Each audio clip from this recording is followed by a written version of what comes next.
how it works. Kirsten? Mike, from the thinking about what's the difference between barefoot, natural, and minimalist, I think natural running and barefoot to me is the same thing. I mean, I think, like Danny said, if you're barefoot or it's natural running, to me, natural is barefoot, and so that's the same thing. And I think minimalist is just, there's a gradation of that category. Everything, like Danny was saying, everything from, a self-made Huarache sandal kind of thing or a flip-flop to a more of a minimalist shoe. I think of the Nike Free sometimes as, I guess it's a minimalist shoe, but it's got still a pretty decent heel piece underneath. And I think that when you start adding something underneath, and I know we've all spoken to this, I think when you start adding something underneath your foot, you're going to take away some of your proprioceptive pieces.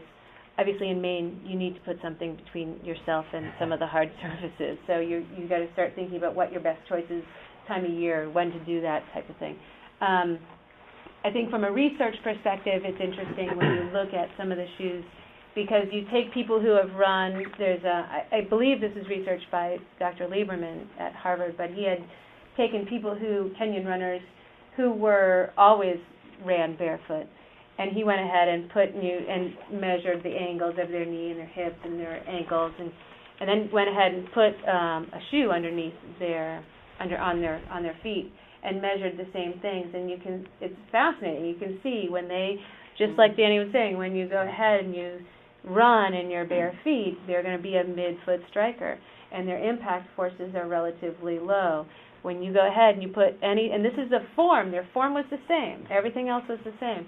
When you put a shoe on their foot and have them run, they can't help but strike through that heel. You'll start to do that automatically.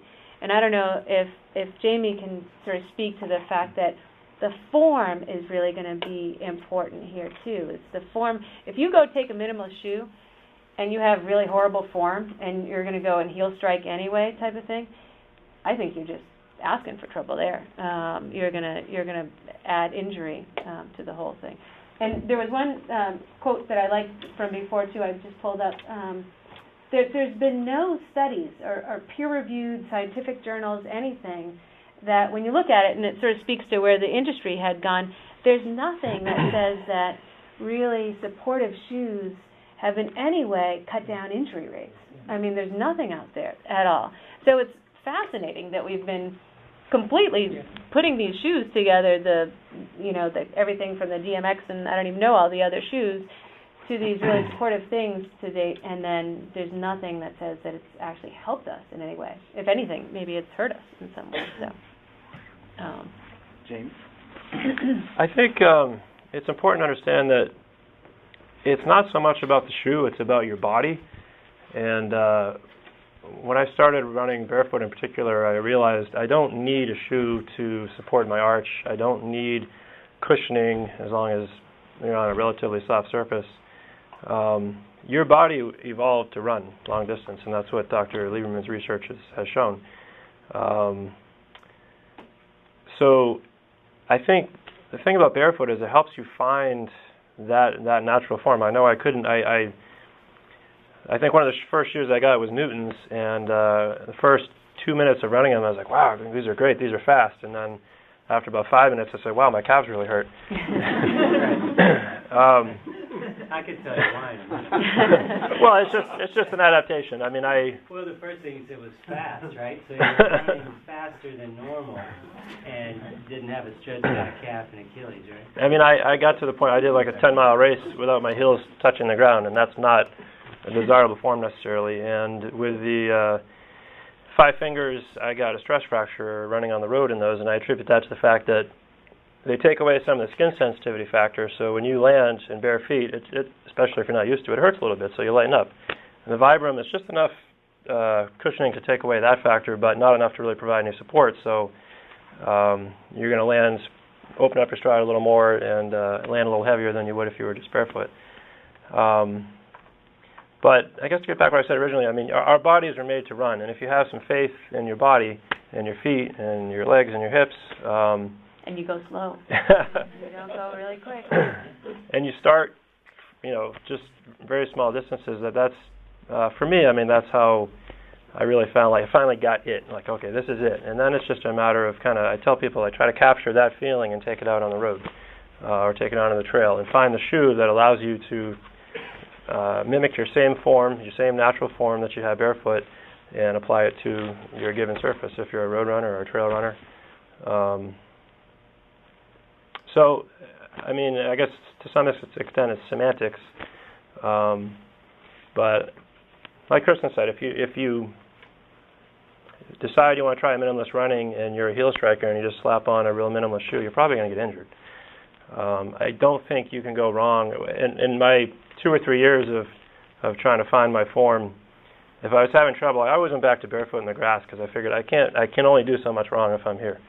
And after enough of doing that, I finally found it. And then it's just a matter of, I mean, I have like 10 different pairs of shoes. It depends on the circumstance, or road, or long distance, or short distance, or trail, or is it muddy, or is it soft, or roots, or just finding the shoe that works. Okay. Well, my point of view on this is, I'm not a big believer in absolutisms. When we select product that goes on our wall, we look at it that there's a reason for that shoe being here, and shoes like that, or we call them shod runners or whatever, they work for some people. But what I like about the minimalist movement that's occurring, and the barefoot running and the natural running movement, is it's making everybody rethink how shoes are built, and it's making us really take a look at our running form. We take Newtons and we take Vibrams, and we really try to educate about the adaptation process and how to utilize it to really maximize it as a tool for better running form.